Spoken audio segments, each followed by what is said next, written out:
Oh.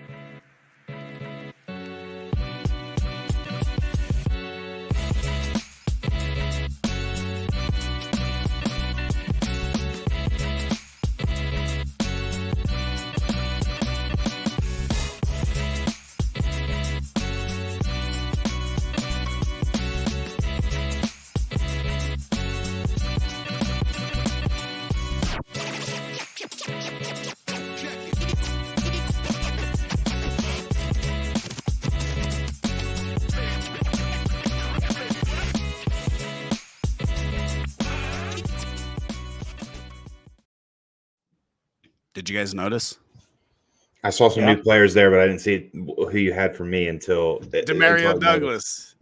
Sweet. You know, I updated you. I was like, you know what? I was going through and I was like, we're in week 18 right now, and I'm finally changing this. And Mac Jones has been on there all season. Bryce has probably been pissed every Sunday. Like, why you got Bryce? Why you got Mac Jones as my player here? So I got it switched up yesterday. I'm still gonna update a little bit more, but I think you should have just left Mac Jones for the rest of his life. It just stuck him. You could put whatever quarterback we inevitably draft or get in free agency this. You guys are definitely drafting somebody there. You guys I wouldn't be surprised if Kirk or Russell Wilson or maybe Justin Fields could be in the potential picture of our quarterback next year. We'll see. I'll say it right now. Justin Fields is not leaving Chicago. It'd be stupid for Chicago, but I can hope as a Patriot fan, right? And I'll also say this as a Vikings fan: Kirk Cousins will be our quarterback again next year. I think probably the next 2. Be back in Minnesota. Yep. And that's what I want. And I've seen 2 years, $38 million, all fully guaranteed. Fine, but please draft somebody this year that we can groom behind him. For so long, Minnesota has been the type of organization that didn't want anything pushing Kirk Cousins. This is what you end up with when that happens. So draft someone, frickin' groom them. Like you and I, Rick, have seen Green Bay have a good quarterback for 50 years, and it's just been painful. And I thought maybe Jordan Love wouldn't be good, and it looks like he's going to be. And so you can sit and watch and learn systems and groom, but man, I don't know. I'm just grumpy.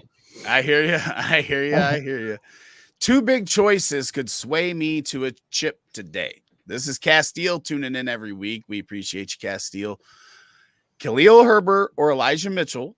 I also have a big decision at wide receiver. Let's go ahead and hit this running back first. Khalil Herbert went over 100 yards each of the last 2 weeks, gets Green Bay this week. Elijah Mitchell obviously filling in for CMC, had a good week last week. Which one are you going with, Sully? I'm going to go with Mitchell, and what Mitchell has proven to me is that in very short samples and spurts, he can be very effective. Ultimately, he's probably going to hurt his knee or his shoulder at some point in the next couple of weeks, but while he's healthy in that offense, I think he'll be fine, and I think that they'll probably run it a little bit more than they normally would with Sam Darnold at quarterback versus Brock Purdy. Herbert still has competition, and I don't know if Deontay Foreman will play this week or not. Roschon is still there. I just think there's opportunities for Mitchell to be more the guy. I don't think James Mason does much to him today. I think they got a free game today. They just run Mitchell into the dirt, and he could easily go for over 100 yards and score once or twice. So that's where I'd go. Yeah, I'm gonna jump on board there. What was up with Deontay Foreman being a healthy scratch last week? They just was reported as personal. I don't know if he had something going on or what. But he wasn't happy with it, so I don't think it was with him. Okay, right. I think he had a personal problem with being inactive last week, is what I think. Right, that's fair. And honestly, since he's probably not going to be back, I don't know if he plays today. But Herbert also had a back pop up this week, so. Right. Well, I mean, nobody's got probably fresher legs than Elijah Mitchell this year. He hasn't really got that many carries. I imagine, like you said, they just get this game over with, run the ball as much as they can. Don't they have the one? Do they have their seed locked up, or are they fighting for the 1 seed? No, they've booked it already. They've clinched it.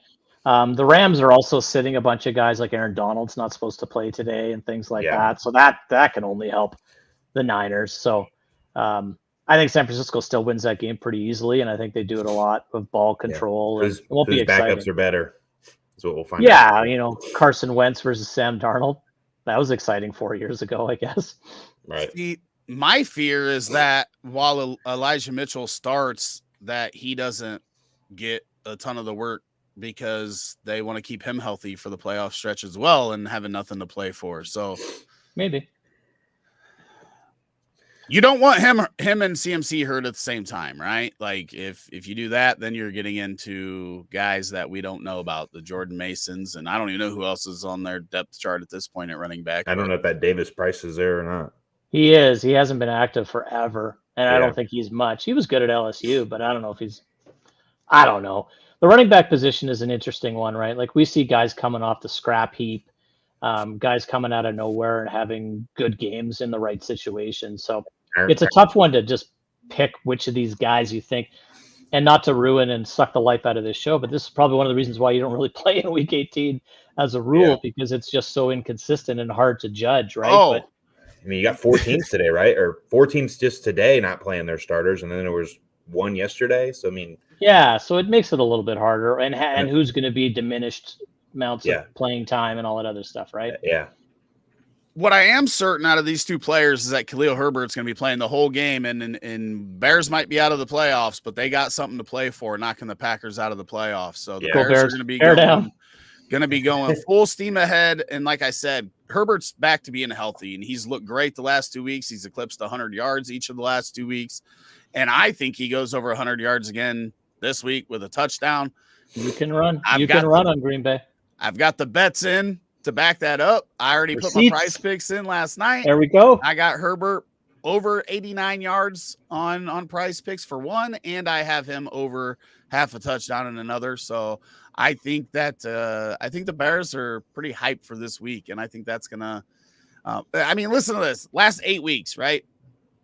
Fields has thrown for about 230 yards per game, rushed for 60 yards per game, and the Bears running backs have averaged over 90 yards. I think it was 96 yards rushing per game. Bears have been averaging almost 400 yards on offense, and they get a defense that's not living up to the bill. So I think Herbert's my play here. That was a long time to pick 2 running backs, right? But we got plenty of time. We ain't got the crowd we had at the early of the season. Castillo says, I also have a big decision at wide receiver. I've got D-Rob from the Rams, or should I pick up either Palmer, Shaheed, Zay Jones, Demario Douglas, or Tyler Boyd? Obviously, Higgins is out. That came out.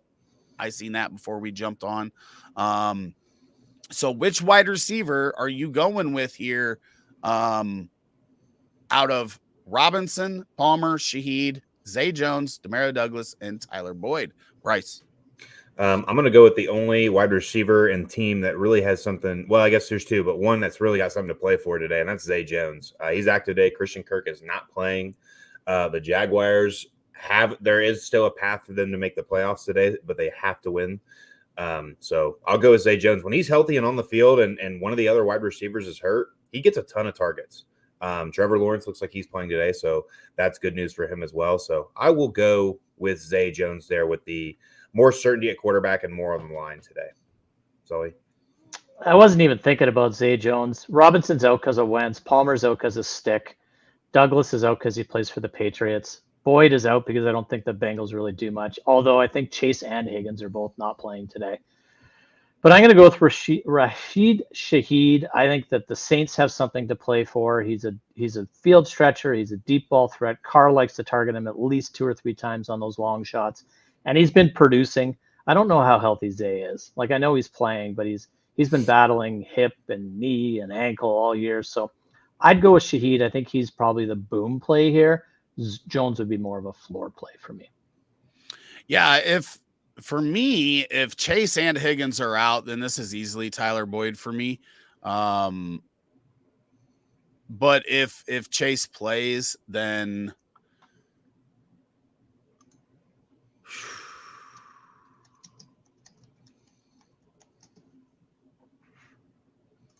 I think I lean Zay Jones just because of the volume.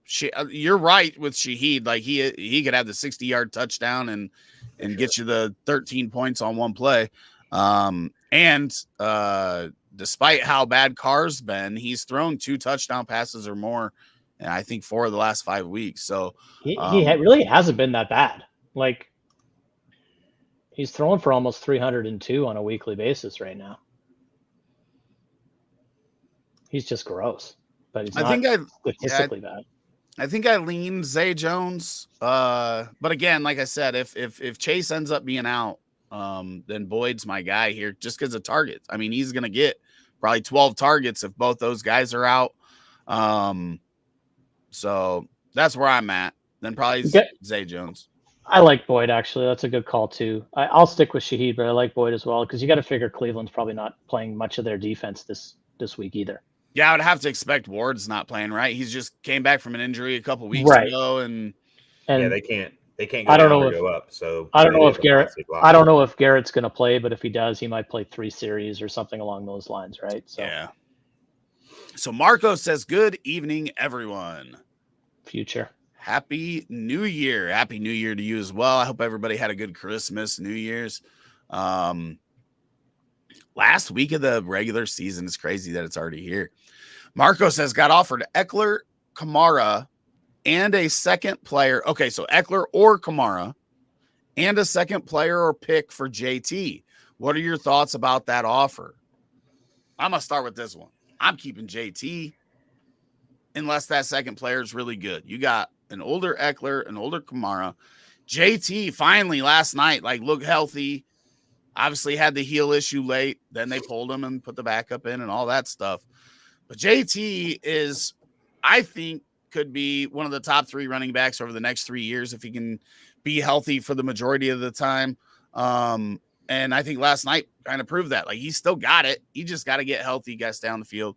And then I don't care what anybody says. Anthony Richardson's going to open up more holes next year when JT's running behind him. We didn't get to see that a whole lot. So if we get to see both those guys healthy, I think JT has a huge 2024. I'm going to keep JT myself.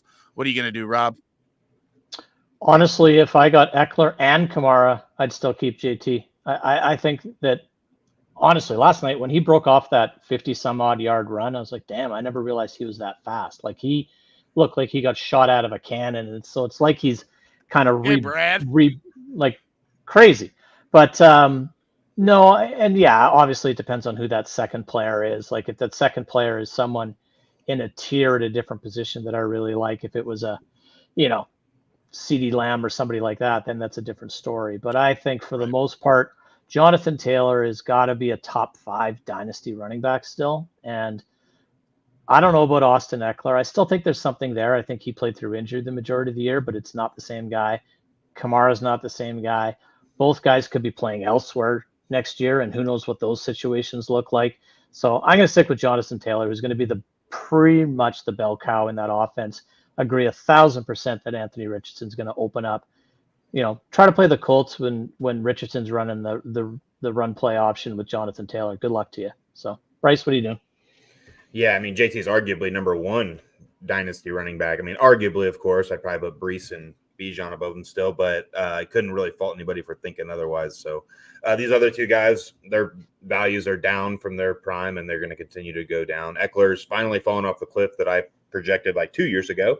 But Kamara's nice. I like him as a contender for next year, maybe even the year after that, just because you see how involved he is in any team's pass game that he's in. But neither of those guys are enough for JT. I would agree with you. Both of those guys couldn't get JT off me. So he says that he also, this other guy has Devonta Smith and JSN. So if you could add one of those guys, would it change your opinion on the trade? So obviously it's league, it's roster dependent, it's all those things. But if it's Eckler and JSN for JT, it's still JT. If it's Kamara and Smith for JT, it's still JT. There needs to be a first in there. There needs to be, it needs to be Kamara, Smith, and JSN for me to make this trade. I just think I'm giving up way too much out of a spot that is so coveted in fantasy. I hate running backs, and it's because there's so few of them that are really relevant and good on a year-over-year basis. But Jonathan Taylor looks like a guy who can still do this for 3 or 4 more years. So I want him instead of these guys. Dang, he says he also has got Collins and Olave as well. I mean, Olave would make that makes it tough for me. I mean, I like JSN, Olave probably the most out of those four wide receivers. The only thing that worries me about Nico Collins is that Texans could definitely draft a receiver or get one in free agency, which I could don't think hinder. it matters. I think he's good. I think it could. I mean, if they get like T. Higgins in the offseason somehow, sure, he could go in there and definitely eat into Collins. It just depends who they grab. I think is the main thing. But I like Collins because he's tied to a quarterback. These other guys aren't. Well, I guess Smith is, but like, who's the Saints quarterback next year or the year after? We have no idea. Like, Derek Carr's not the long-term answer there. So we've already seen inconsistencies with Chris Olave where Carr throws the ball 15 yards out of bounds and rips Olave for not trying to catch it. Like, I just don't know if he's the right guy there. So CJ Stroud is on a whole other level. So I like those guys for 3-4 more years locked together. But still, I just think Jonathan Taylor, to Rick's point with Anthony Richardson, is too hard to get off of. Like, you need to get blown away. I think say, good.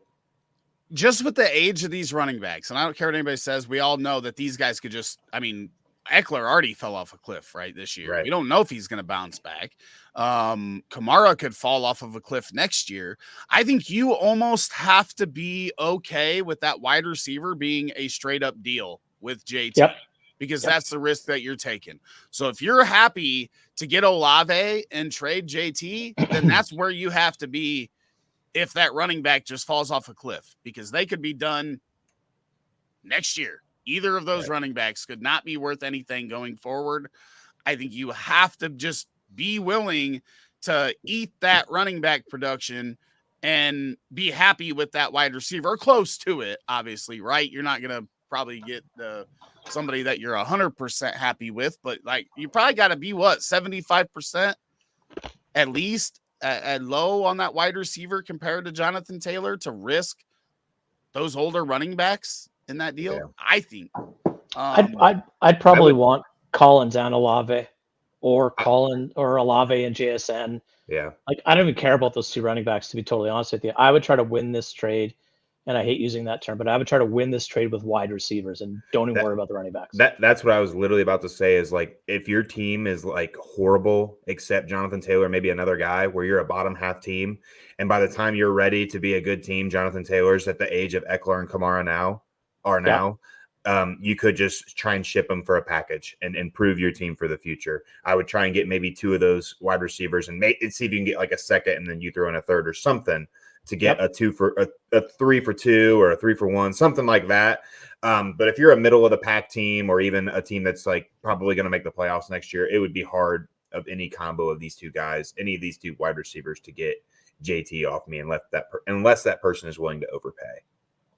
Yeah, and it's especially hard to give up JT in a year where we don't know what the rookie running back class is going to be like. Now, there's going to be guys that pop off out of this class that aren't highly touted. We get that in classes where there are a bunch of highly touted guys. But these rookies are going to get opportunities no matter what over the next 2 years. So who knows what happens, even though they're not highly touted. I think we're probably still going to see 3 or 4 guys come out of this class that end up being fantasy guys that we like the Kyron Williams of this year's upcoming draft class. Like Isaiah Pacheco and but they may end up getting taken higher in our rookie drafts this year, just simply because there's not a lot of running backs. So they may still be second round guys that would normally be third, fourth round guys in our rookie classes, and our good running back rookie classes. It's going to be real interesting to see how that all plays out. The other running backs I have would be Pacheco and James Cook. So I definitely need to win this trade in wide receivers, I guess. Trading in that league is horrible because of its pick for pick. So you got to have an even amount of picks in the trades. It's pretty common in like keeper leagues. And it got veto. Yeah. I mean, with those two running backs moving forward, the rest of your team does matter. So if like you don't have any wide receivers, I wouldn't blame you for trying to trade JT for a combination of wide receivers, but I'd probably look to get rid of either of those two running backs before. I think those two guys are sell highs right now. Well, Eckler's not even a sell high anymore, right? No, I'm talking about Pacheco and James Cook. Oh, gotcha. Yeah, I think those guys right now might be peak value, and I just can't imagine their values go any higher than they are right now to the majority of people. I know like you aren't a huge fan of James Cook, but right now his numbers can put blinders on for people for what his true value is. Because I mean, I do like James Cook. I just don't really see him as a running back one in fantasy. And same with Pacheco, but they're having a running back one type of season, or at least James Cook has this since they changed offensive coordinators. Yeah, Pacheco's been really good the past like month and a half too as well. So yeah, I agree with you on that point. And I was gonna say both of those running backs are guys that could get squashed in the offseason this year. Yes. We've already seen the Bills try to bring in a bunch of guys, right? Leonard Fournette, Latavius. Eckler could be a guy that ends up in Kansas City, and it'd be like the perfect running back for them to have. Eckler is so much better than Jerick McKinnon. Can you imagine him in the McKinnon role? But it'd be expanded because he's just better. Yeah, Pacheco would immediately become the number 2. I mean, Austin Eckler has the ability to be a James White type guy for the next 3-4 seasons for somebody, right? And just catch a shit ton of passes and be a fantasy monster, like a Danny Woodhead for you old folks like me. Guys that caught 80, 90 passes a year and did nothing else. He has that ability. And in an offense like Kansas City that is starved for anyone that can catch anything, that would be a coup for sure. Kamara could move easily. They could get out of that contract. He could fill that same role we were just talking about Eckler filling, right? Yeah, 100%. Like I think I'd be looking to move off of Pacheco or Cook before I'd be moving off of JT here, and kind of kickstart. But it's like he's listing his team. He's got Addison. He's got Dell. He's got Jamal Williams, Reed, Dobbs, Dotson. Like you're loaded. Like you're a contender for sure in this league. Dude, Dotson is one of the biggest offseason wide receiver buys. I think so too. I think that they just need. They're going to get quarterback for sure, man. There's no doubt they're getting quarterback. Yeah, it's a lot. There's a lot of important games today for that number 2 pick, and it's going to be huge. I think the most important thing is what happens tomorrow with who gets fired and who leaves and who does whatever. Like if Belichick leaves New England, if they make that move, there's a massive domino effect. I think guys would look to move off of who they have now to put Belichick in control of their franchise, right or wrong, that necessarily wouldn't necessarily make a move. If both Washington and the Patriots lose today, you know what decides the second pick is the Falcons and Saints game. I think if the Falcons win, it changes the strength of schedule for Washington to where New England moves to the 2 seed and Washington moves to the 3 seed. But with that being said, I'm sure New England will win today, screwing everything up. Well, they will. And the other thing that has to happen today is if there's a fantasy god that's paying any attention, Atlanta loses and gets shit kicked so that Arthur Smith can get fired. And I don't wish ill will on people and want them to lose their job unless you're Arthur Smith, because I want you to lose your job. Free Pitts, free Bijan. Oh my God. And then if you're Atlanta, you trade absolutely everything that you have to trade to Chicago for number 1 and draft a quarterback. So with Addison, Dell, and Dotson and Reed and Dobbs, I mean, I like all those guys, but you just don't have, I don't know. You don't have the dude. You don't have the dude. And I feel like Olave or even potentially JSN can be that guy for you for next year.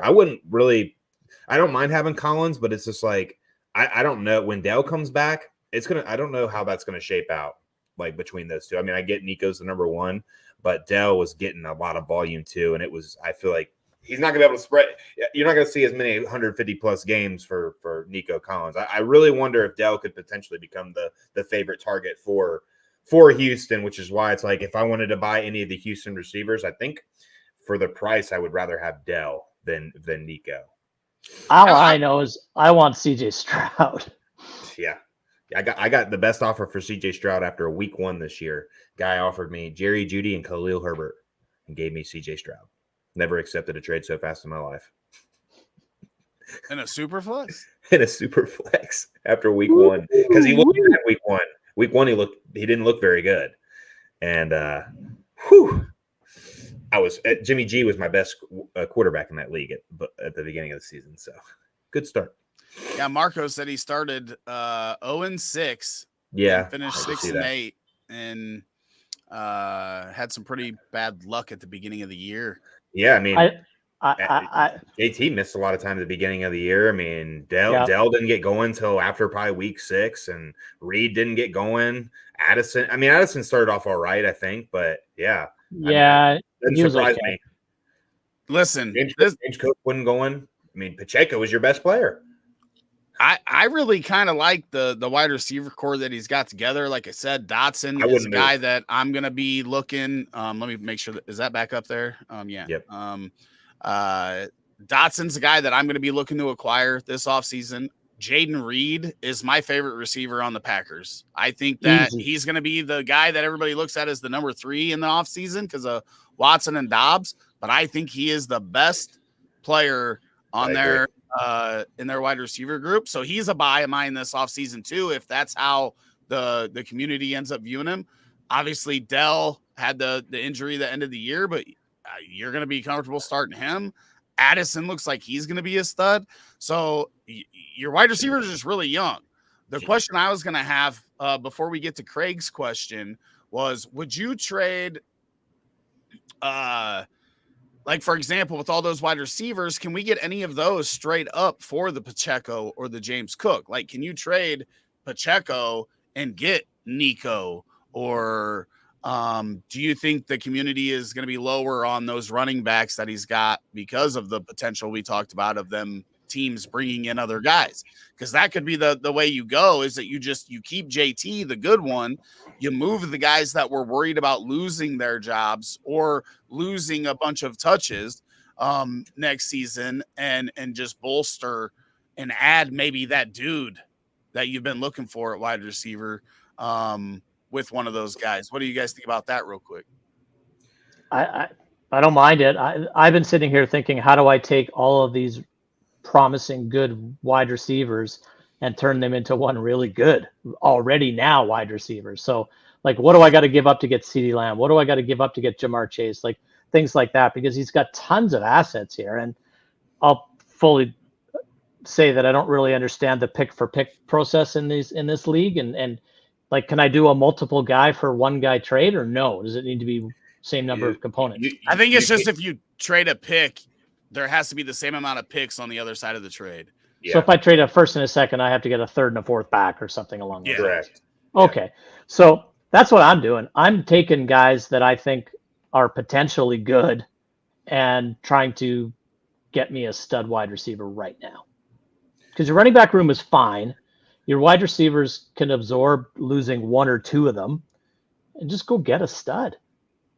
I am taking, to answer your question, Rick, I'm taking the process of which running back do I like the least out of Pacheco and James Cook, and offer him for the wide receiver I like best on his team, and then work from there. So for me, it would be, Pacheco, or it'd probably James Cook. What can I get for James Cook? Can I get Olave? No, that's not enough. Okay. What about JSN? No, not enough. Nico, whatever. Whatever order you have it, I would probably have Olave then JSN personally. And that's the process I would go with. Run with the two other running backs you upgraded at wide receiver, and maybe you can get one of the sleepers that are inevitably going to fall in this upcoming draft.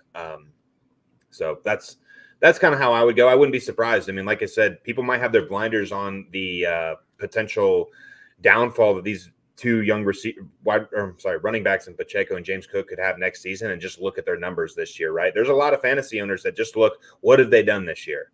They're going to do it again next year, right? I mean, Pacheco is going to also run like all these touchdowns next year and be just as good. James Cook is going to have the same role he's going to have he did this second half of the season. I want that next year, so let me go buy them. Whereas guys like us, who I feel like have seen this so many times of guys having these like really good years, and it just because of the system. Like I compare it to Dawson Knox. Like everyone thought he was the bee's knees, but it was really just the system that he was in. I feel like Pacheco and James Cook could be those guys, so I'd be trying to sell them and get a more promising wide receiver in return. The bee's knees, Bryce. What are you, 75 years old, man? Where did that come from? Yeah, well, You were bringing up running backs. I almost said Shane Vereen. There's another one. He was short term, but another great pass catcher.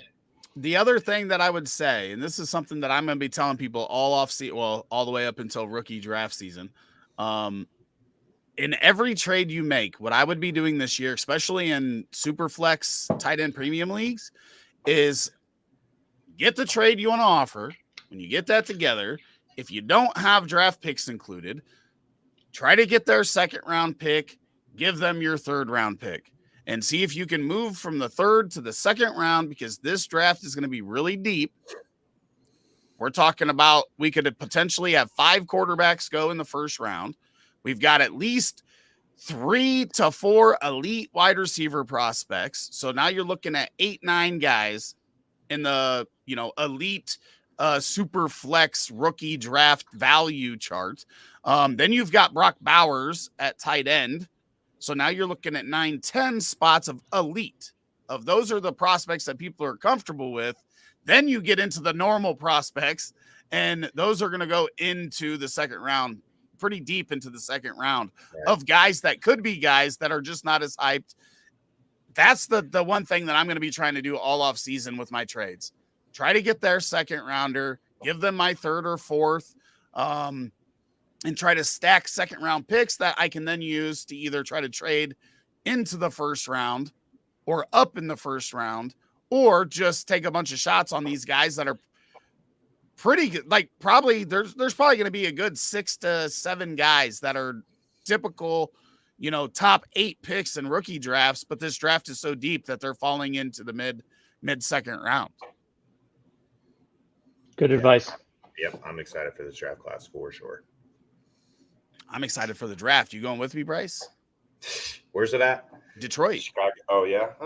We'll see. When is it? Oh, April. We'll see. I think it was April 25th is the first Thursday, but I'm only going up for one day. I'm going up for Thursday for the draft, the first day of the draft, and then was Brad going to go? I don't know. I think he's afraid to hang out with me. I think he's afraid he's going to get in trouble. But I can see that. I don't even do anything. We need to have some sort of Saturday where we go to do a RotoHeat thing in Indiana or wherever you guys want to do it. Well, we can definitely do that. We can meet up. It's hard for me to do stuff in the middle of the week with my freaking work schedule is a problem. Right. So Craig has been waiting for us to talk about this 14-team 1 QB Dynasty IDP League. He has 102, 103, 104, 105, and 110. Does he try to move up to 101? So in a 1 QB, that's Marvin Harrison Jr. at 101. Right. So how much are you going to pay on top of Rome Odunze, if that's who you like, or Malik Neighbors or Brock Bowers, or how much on top of any of those guys are you going to pay to move up for Marvin Harrison? Do you think that is such a big move that you have to try? Big upgrade to Marvin Harrison from any of those guys? Or do you feel like I could stay here, get numbers, and be in a better spot? Bryce. I wouldn't package the 102 and 103. I don't think Malik Neighbors and Romeo Odunze, who I would imagine are going to be the second and third pick in most leagues as of right now, would be worth Marvin Harrison Jr. I would do the 104 and 105 and throw them in there for Marvin Harrison Jr. Try and get the 101, 102, 103. I mean, you could try and feel out, can I give you the 104 and 110 or the 105 and 110? I guess you could offer first, but I just doubt that gets it done. But it can't hurt to try. I'm just trying to think of like what these guys could, because like what running back could sneak up into the first round if potentially drafted by two teams, right? That I think if they get drafted in like the second round, if they draft a running back, they immediately climb up a lot of people's draft boards, and that's the Dallas Cowboys and the Cincinnati Bengals, right? Both utilize their running backs a ton, so volume is going to be there. I think Pollard has shown he's really not the guy. He's not going to be that guy that can do it for your team. He's a good change of pace guy. Joe Mixon's getting older. Yeah, Joe Mixon's getting older, and he really just thrives off volume as well. So if like a guy like Travion Henderson, who I think has the most burst in this running back draft class, gets drafted by one of those teams, I think he climbs up into these boards So it could make that 103 or 104 pick a little bit more valuable.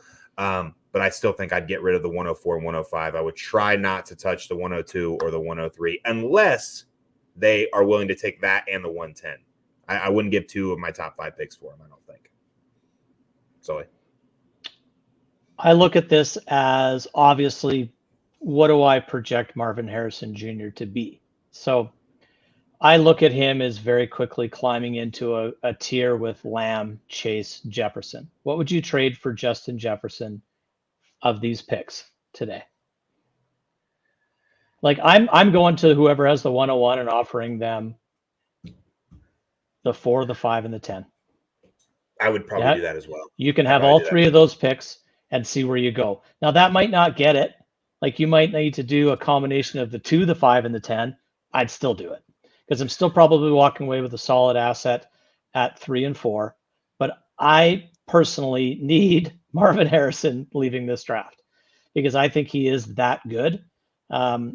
I just think he has the potential in 2 to 3 years to be the best wide receiver in football.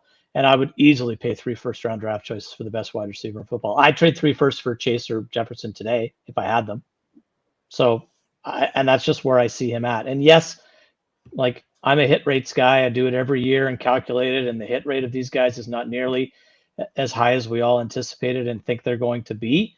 But some guys are just worth taking that shot. And he looks like the best thing I've seen in a very, very long time. So, yeah, I'd try to move the 4, the 5, and the 10 to get that pick.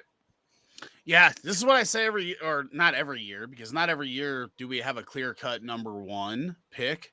But like last year, when it came time for rookie draft, like we're not trading picks at that point, right? Like, not the Marvin Harrison pick. We know that's Marvin Harrison. He's going 101. You're trading for a player, and you have to do what Sully just said, and try to figure out, like, where does he fit in to your wide receiver rankings? How much would you give up for the guys around him? It is hard for me to give up 3 of these picks for him because I do think these other guys are elite prospects, the Neighbors and Odunze. And I think Coleman could even end up in that conversation by the time we get through the draft process. I think he's a really good prospect. And other guys are going to move up there. So for me, I almost feel like 5 shots with the wide receivers that are in this class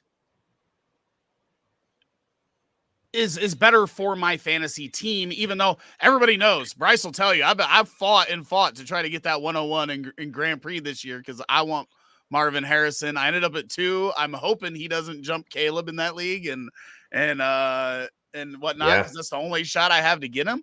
But I don't know that I could pay that much on top to move up. That's what I'm, especially if the 102 is in there, right? Obviously, if we're trading the 104, 105, and 110, we're moving up 3 spots. But if the 102 or the 103 if we're looking at Odunze and Neighbors, I just don't know that I can give up 2 more picks on top of one of those guys, because I feel like if I slot them in with all of my wide receiver rankings, they're not going to be where Harrison is, but they're probably not going to be down that far from where he is either. Yeah. So I'm leaving this draft with Marvin Harrison, and I don't care what I got to give up to get him. Let me ask you something, Sully. Would you trade Amon-Ra St. Brown and AJ Brown for Justin Jefferson? Well, I'm a bit of a homer, but I think it's harder though, right? I think it's always harder dealing like actual tangible assets versus the picks, right? Right. Like, these are proven guys, but like, go back to Justin Jefferson's draft class, right? Would you trade Jalen Reagor and Jerry Jeudy and another first for Justin Jefferson? 100% you would, right? You would, so it just really depends on what becomes of these assets, and none of us know that. And if we did, we'd probably not be doing this right now. We'd be drinking with an umbrella on a beach. I do want to make a point to that, though. We have not seen a lot of top 10 to 15 wide receiver draft picks not make it of late, right? That's true. Like, the guys in the 20s, the Raegers, Quentin Johnston this year, he went 21st last year. But the top guys we have not really seen fall. And I think that these 3 guys, they could all potentially go in the top 10, right? Top 12. depending on where these quarterbacks fall. So I do think that's just a little bit different because those top end guys, those elite wide receiver prospects, we haven't really seen fail very often over the past 5-6 years. So little bit different, but I do get what you say 100%. When you get into the 20s and beyond, then it's a crapshoot of who's gonna do what. My point was like your Marvin Harrison's ceiling is a top wide receiver in this league, but I think Odunze and Malik Neighbors have top 10 potential as well. And I like them a lot. Don't get me wrong. So that's kind of how I look at it. Would I want to trade 2 top 10 potentials for also the number 1? But it's all just, you got to go with your gut with these rookies wide receivers though. But I think Odunze and Malik Neighbors get overshadowed by Marvin Harrison Jr., especially Odunze. I think he's kind of separated himself as the number 2, my number 2 guy personally. And you know how painful this decision will be for me come April when Marvin Harrison is Chicago Bear, and then you're saying, Rick, will you take these 3 players from Marvin Harrison? And I'm like, no, fuck off. Leave me alone. This is my Marvin Harrison. He's not going anywhere. With what Craig said, though, you only start 1 quarterback, 2 running back, 2 wide receiver, and 1 flex. I 100% would give up the last 3 picks that I have for Marvin Harrison Jr. Yes, with that shallow of a depth, I will overpay. I think I will be willing to overpay a little bit more for a guy that has the number 1 capability. That brings the 103 into the equation for me now as well. If I need to move 3, 4, and 5 to get 1, I'm doing it. That does change a lot, having a shallower starting lineup. The studs are so much more important.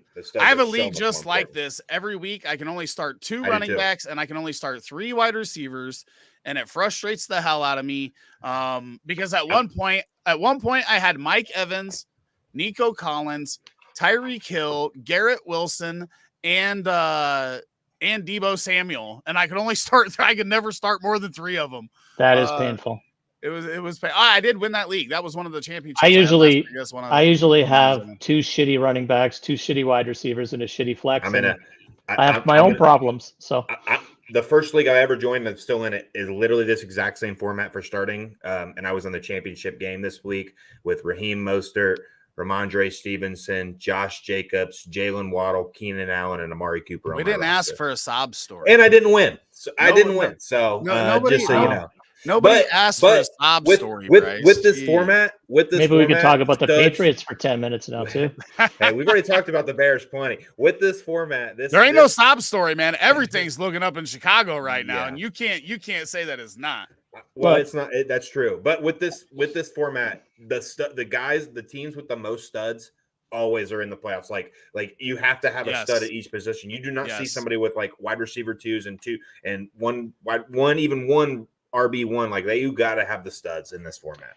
So I'm not an IDP expert, and B, I'm not as up to date on this rookie class as I should be. But if you go back to all those picks that he has, and it being a 14-team league and it having an IDP component, is there any guys on the other side of the ball that you're looking at that you're thinking about? No, I have no probably. You might when you get to the 110. But with this class on the offensive side and you've got some good defensive players, there's no sauce in this draft class or things like that, right? Right. Good corners usually aren't that valuable in IDP. It's usually corners that get a lot of tackles. I think tackles, right? Safeties is really where you're at on the DB side. I don't know how to play this fancy fantasy football shit. I'm in one with Craig, and I thought my team was good. I didn't make the playoffs. That's the one I just won. The only league I won this year has IDP on it as well. It's deep. It's a deep league, but it's also not like a full dynasty. We only keep so many players on each side of the ball every year, so it's more of a half keeper, half dynasty. But I don't think you're going to see any of these guys. There's no standout. There's no Will Anderson or Micah Parsons that you could see go up in there. Depending on where, like somebody like Jared Verse or Turner or who else we got up there. There's another Latu, depending on his health. You could see one of those edge rushers maybe sneak into the top 10 in a 1 QB, but Just depends on the league, the scoring, how impactful the IDP is, and all that. But Craig's obviously way more of an expert at that than I am. Yeah. So Marco says he's not getting chased from the guy who has him. He's in the same division, and I doubt he's interested in trading with me. JSN Olave and his 109 pick for JT. The super flex. If it's a super flex, I'm doing that. I don't think anybody's going to give that much for JT. Yeah, you could if it's a super flex. Yeah, if it's not, I mean, still pretty tempting though. I mean, I'm doing it either way. If I can get all three of those, I'm doing it either way. Me too. Yeah, fair enough. I think I probably am too, but I'd have to look and see who I think is going to be in the 109. Yeah, that's a lot. And you got to send a pick, and you'll have to send a pick back with JT because of that pick thing, right? So look at me learning. You just look at me learning shit. You're very pick. Yeah. Craig says of no on my team for the above. So yeah. Yeah, you need the stud wide receiver. So I would probably I would be going after Marvin. Yeah, Harrison. if you're starting Marvin Harrison Jr. and then you get one of Odunze or Neighbors, and then have Higgins, like you're sitting in a good spot. Or throw Higgins into the trade.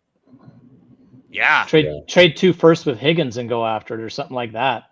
Yeah, especially if you like Rome or I kind of want to see where Higgins lands. If Higgins somehow goes to like Kansas City, that could be he could have a huge popping. I don't think he's going. I don't think he's going anywhere. I don't know. We'll see. I think he might. I hope he does. I hope he does, but I don't think he. A lot of money. Yeah.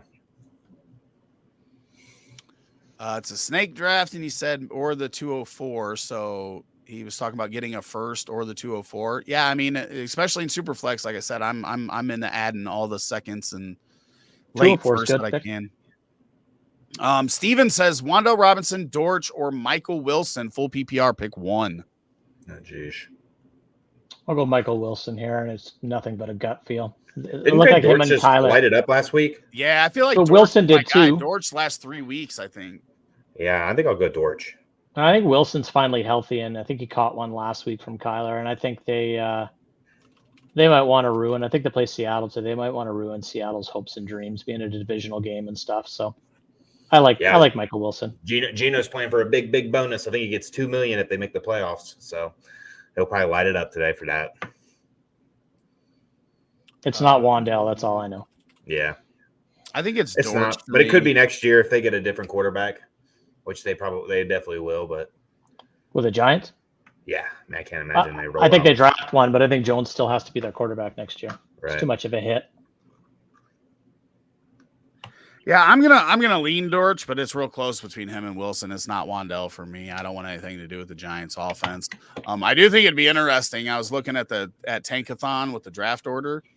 If the Giants lose and Washington, New England, and Arizona all win, that would be crazy to watch them jump from 5 to 2 this week. That would be annoying. Then Daniel Jones is not going to be the quarterback. Right. Yeah.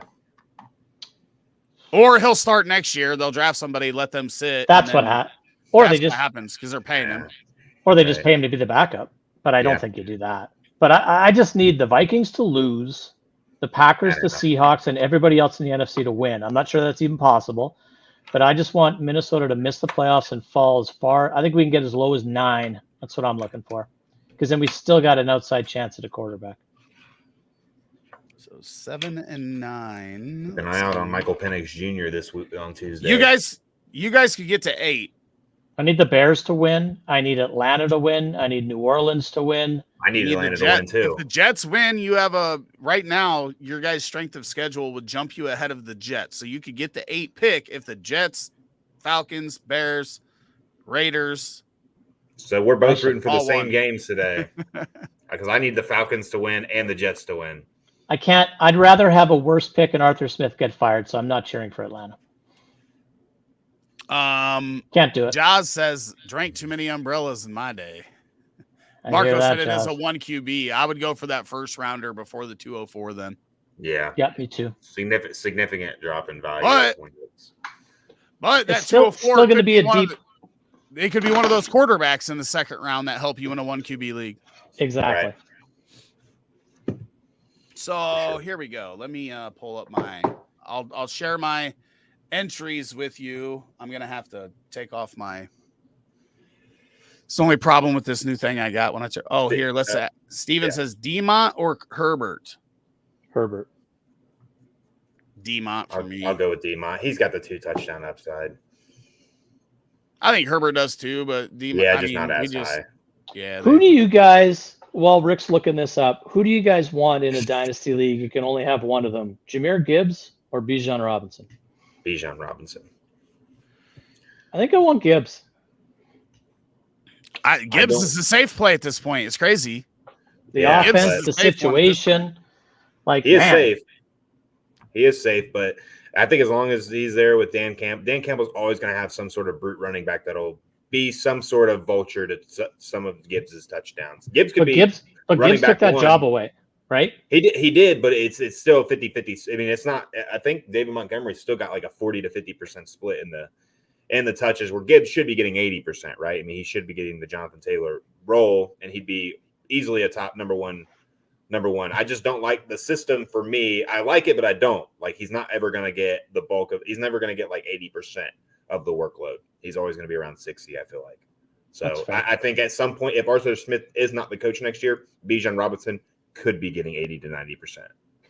I didn't know. Maybe 80, not 90, but yeah. Yeah, true. But he's getting 80% if Arthur Smith isn't there and some coach wants to.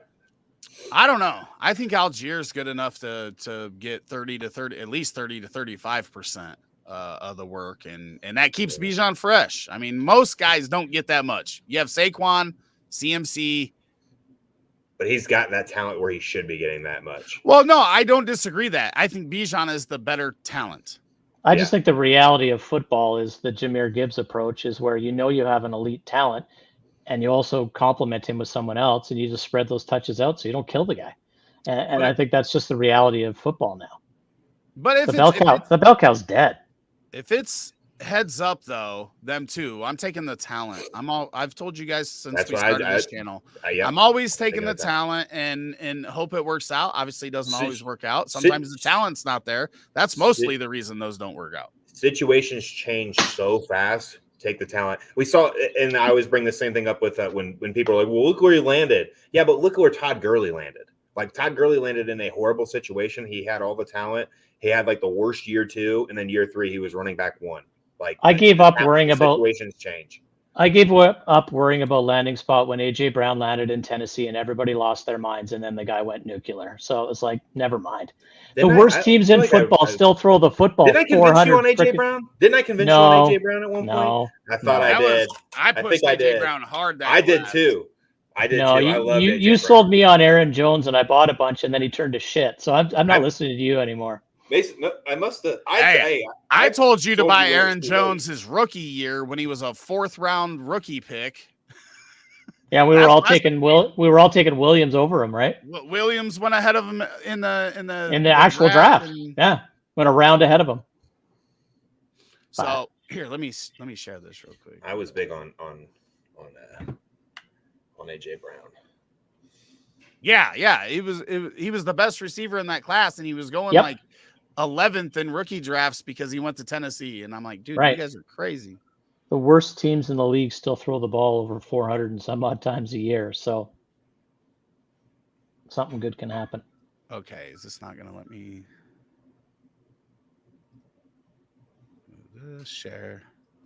Okay.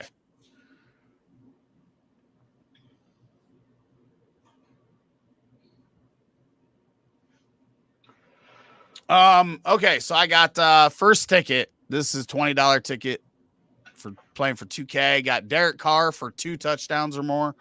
Chris Godwin for 70 receiving yards. DJ Moore over 100. Gabriel Davis over 60 in that Miami Buffalo game. And then Herbert over 89.5. Putting my money where my mouth is. Derrick Henry, a touchdown or more. This ticket, 6 picks. This is I did a little bit of a safer play. Got Olave over 100, Godwin over. Damn, I did Godwin twice, huh? He could fuck my whole day up. I got DJ Moore on here again, but I just feel like I feel like him and Fields are going to go nuts today in that Green Bay matchup. Tyreek Hill over 70, Ferguson over 25, and Trey McBride 40 or more for 580. Then the last one is just touchdowns. I got Mike Evans, DJ Moore, DK Metcalf, Gibbs, Goddard, and Ferguson for touchdowns for 1980. So they're all $20 picks. Those are all the ones that I put in for this week. Nice. I did it early last night, so we didn't have to do that. Where's that Bears game? Is it in Chicago? It's a Green Bay game. Okay. But Any idea what the weather is? I don't care. They're gonna go. They played in the snow last week and went bonkers. So that's true. They did. It wasn't the whole game. It was only the beginning of the game. But where's Trey McBride rank in your tight end dynasty rankings entering 2024? I need to update all my stuff. That's one thing that I'm going to do this week is because I do the tight end premium rankings and I got to get mine all updated. I got to make sure we have all the players in there. I got a lot of stuff I got to do over the next couple of weeks for the website to make sure we have everything in there. But Laporta's got to be everyone's one, right? At this point for Dynasty tight end. Yeah. People are going to call me crazy, but I got Bowers number one. Dude, honestly, I don't think that's crazy. I'd probably put Bowers at like 3. Maybe 2. Actually, you know what? I think I would put Brock Bowers at 2. Like, I don't know who I'd rather have over him in a dynasty format. I cannot hitch my wagon to another rookie tight end. It's still too soon, so I'm going to wait. I like him a lot, but I think McBride's my 2 or my 3 right now. Oh, I wouldn't. I'd probably be McBride. I'd probably be in the 8 to 10 range. Really? Man, he's definitely top 5 for me. I actually like watching him. He's good. He's freaking good. He reminds me, and I don't want to say this, but I will. He reminds me of Kelsey. He does. He's like not flashy. He's just smooth. I like him too. Runs good routes, has good hands, always gets open. Yeah. And obviously, what they do. Laporta more reminds me of like Gronk. He's just like brute. Yeah. The way he plays, the way he moves. Where I feel like McBride has a little more finesse to him. I definitely think that's a decent. Obviously, it's a little maybe blown out because Kelsey's a Hall of Famer, but just the type there, whether it's a Kroger brand or whatever, your name brand, whatever it is. But yeah, I agree. I've got McBride in my top 5 too. I'm sitting in a tight end premium league with a shit ton of draft picks, and I'm wondering what I want to pick him up, and I'm just wondering what I offer for him. I've got one league. I think I've got 12 of the first 24 picks in the draft. Yeah, I've got this league I'm talking about. My team sucks, but I've got 6 first rounders and 5 second rounders. My challenge is going to be having spots to use all those picks. So I'll probably package some picks and move them for players. But I'd like to add McBride in that because it's tight end premium. So we'll see. Yeah, I'd probably go Bowers, Laporta, and I wouldn't argue against Laporta if anybody has him over Bowers. I just think Bowers. He's really where he goes. really good. And then from there, I still think you got Hawkinson in the conversation. You got Mark Andrews that people are forgetting about because he didn't play for most of this year, at least none of the second half. I think that you got other guys in that range, the Cole Kmets, who am I missing? Dalton Kincaid's. Evan Ingram. I would say he's probably in the 9 to 12 range, 10 to 12 range, probably. Yeah. The good thing also about Brock Bowers is him getting hurt this year might have helped us as fantasy owners because I feel like he kind of got taken off the radar and now he's going to fall later into the first round. Where I thought he would have been more of like a mid to early first round. He's going to end up being a top 12 pick.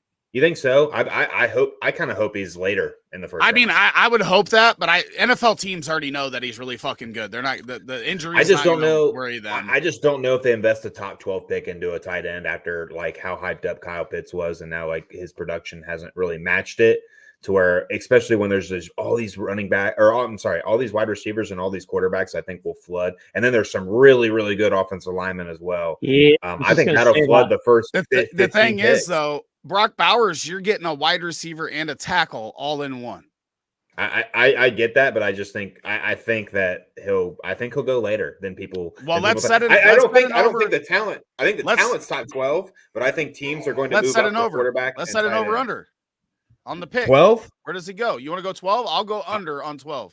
I'll go over on 12 for sure. Okay. I think there's gonna be 5. I think there's gonna be 4 quarterbacks, 2 offensive linemen, and 3 wide receivers right there. And then there's some defensive linemen. There's just too many. I think that teams are going to trade up for bigger needs like offensive line and quarterback and wide receiver. And I think that tight end position will fall a little bit further. How much on this? I'll just do $10. $10? Yeah. I'm in on that. I like that one. Brock Bowers, top 12. I mean, I love Bowers. He's obviously I've got like some 8 picks, like 9 and 10 or whatever in some dynasty drafts, and I'm hoping that he falls in that area for those. Yeah, if it's a tight end premium, he's gonna be gone. Yeah, this one's not tight end premium. That I've got a bunch of first rounds, so I'm hoping. Really matters on the quarterbacks, right? If Bo Nix goes in the first round of the NFL draft, then he's probably gonna be a top 7, 8 dynasty pick, right? In that, yeah. Justin Michael Herbert Penix range, Jr. right? Well, he's gonna go. He's gonna go. He's gonna go top 15. You think so? I think those 4 guys go top 15. There's still a lot of people that think that he gets drafted like late first, early second, and I'm just like, I think he's the Vikings game. I think he's the Vikings quarterback. At least that's what I'm kind of hoping for. I wouldn't mind if somehow he fell to the second round, just because he's older with the ACL injuries. I don't give a shit about his age, but his ACL is a little bit concerning. I don't either. Hey, Joe Burrow was the same age when he got drafted. Like, I'm not saying he's Joe Burrow, but I don't care about his age. Quarterbacks play into their 40s now. Like, I don't care if he's 23. I agree. But some other teams, like, they want those 21-year-old quarterbacks coming out of college. So he'll be top 15. I think we have 4. Jaden Daniels will be top 15, and then those other guys will probably go. Quinn? I think Ewers goes top 15. He's staying in Texas, isn't he? And now what the word is right now? And he's staying. I mean that is, but I mean, if you're a top 15 prospect, why would you stay? I don't know that he would. I think Bo Nix has a chance to move himself up. He's also losing his 2 best targets, or maybe 3. I don't know if AD Mitchell's going or not, but we'll see. You got to dive into these wide receivers, Sully. There's a lot of good ones that'll be falling into the second round of draft. I've been putting together my rookie list, and I'm starting to build my own film data sheet. So we do that again this year or not, I'm going to, just because it's the only way I can get up to speed because I don't watch enough college football. Gesicki, good Lord. I know a little bit of stuff I've read, but I need to see it. I need to watch the film. Yep. It's one of the things I enjoy the most this offseason. So, but yeah, I think there's some really good prospects like there is every year, but this just seems like a little bit deeper than most years. So this is what last year was supposed to be. Right. It's so funny that last year was so hyped up, and then I mean, it wasn't a bad class by any means, but this class I just feel is deeper and better. But then we could get news next week that Marvin Harrison and Caleb Williams are staying in college, and that would fuck everything up. And no way. I don't think so either. But Josh says Gesicki out of tries for you guys should be on the move again. See you. Bye-bye. No interest. Yeah, I mean, cool second or third tight end on your team might be okay.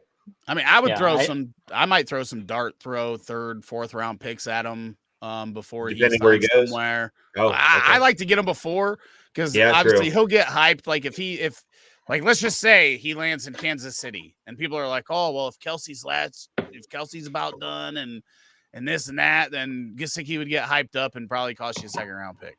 But I think it's funny how we always talk about if he lands in Kansas City and no one ever lands in Kansas City. Well, right. I'm just saying, just like any. But they need a pass catcher bad. Yeah, they need a pass catcher bad.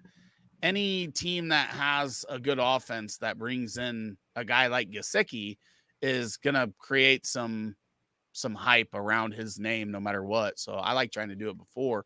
If you want a tight end sleeper to stash in a dynasty format, it's Josh Oliver, because TJ Hawkinson probably isn't starting the season after tearing his ACL and his MCL.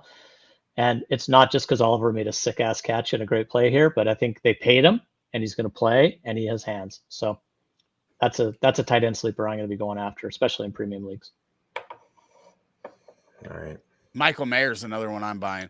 Yep, agree with that. Tyler, Scotty, and or Hyatt. Who should I keep in Dynasty?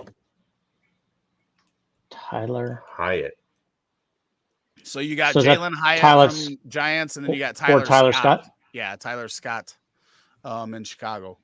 Probably Hyatt, but I like Tyler Scott. I thought he would get a little bit more of a run with you guys this year, but He's I been don't know if getting you a lot had lately, but he keeps. if you add Marvin Harrison and you have DJ Moore, what's left for and Cole Kmet? What's left, right? So I think that's a challenge, but I think I'm still going Tyler Scott just because he's not a one-trick pony. Like, he has the speed, but he is a better route runner than Hyatt.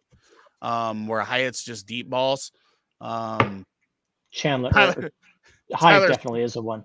I just watching Chandler run it off tackle going, why isn't this guy been running for us all year long?